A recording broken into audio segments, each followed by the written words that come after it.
des avions, les missiles, les avions, comment vous appelez ces avions-là? Les F-15 ou les F-16. Alors, ils ont essayé de... L'image, parce qu'actuellement, il est en conflit direct avec le Vatican. Il a un problème avec le pape Léo.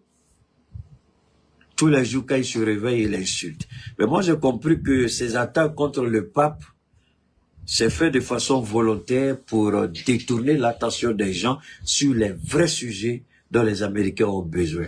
Parce que Trump est très fort dans la manipulation communicationnelle. Il est très fort dedans. Alors, ceci dit, il dit, je bloque le détroit. Mais je voudrais vous faire écouter quelque chose qui m'a amené à réfléchir. L'assassinat du président John Kennedy. On se posait la question, est-ce que c'est parce que Kennedy voulait apporter la paix, donner plein de pouvoir aux Noirs, au même titre que les Blancs, tout ça, il y avait un peu ça là. Mais alors, quand j'ai entendu l'assassinat,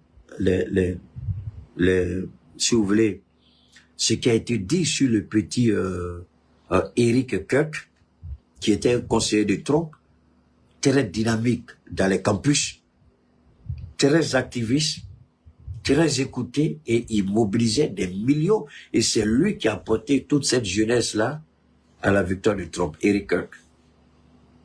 Il paraît qu'il était fervent défenseur. On a su que lorsque le directeur du contre-espionnage, du contre-terrorisme de la Maison-Blanche, quand lui il a démissionné, c'est lui qui a vendu la mèche que Eric a été assassiné parce qu'il voulait que Trump reste à l'écart des provocations, des querelles et des guerres d'Israël.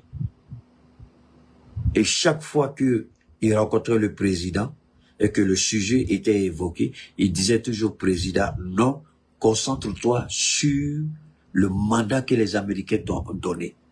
C'est-à-dire America First. Laisse Israël se débrouiller seul. Et quand la jeune dame noire, Candace en parlait, elle en parlait, elle disait que son assassinat a été orchestré et ordonné. Parce que le monsieur qui a démissionné, là, qui était le responsable du terrorisme de la Maison-Blanche, le directeur du terrorisme, il dit que l'ordre a été donné d'arrêter toutes les enquêtes sur l'assassinat du monsieur. Et les Américains ne savaient pas ça. Je crois qu'il a démissionné le mois dernier. Le mois passé, ça fait bientôt un mois qu'il a démissionné. C'est là que les Américains découvrent que, effectivement, les enquêtes ont été biaisées par la Maison-Blanche. Donc, ce qui corroborait tout ce que la jeune dame là disait, elle disait que le gars, c'était un assassinat qui était ordonné. Et que la femme du monsieur était impliquée dans l'assassinat. Aujourd'hui, tout le monde lui donne raison au regard de ce qui sort aujourd'hui.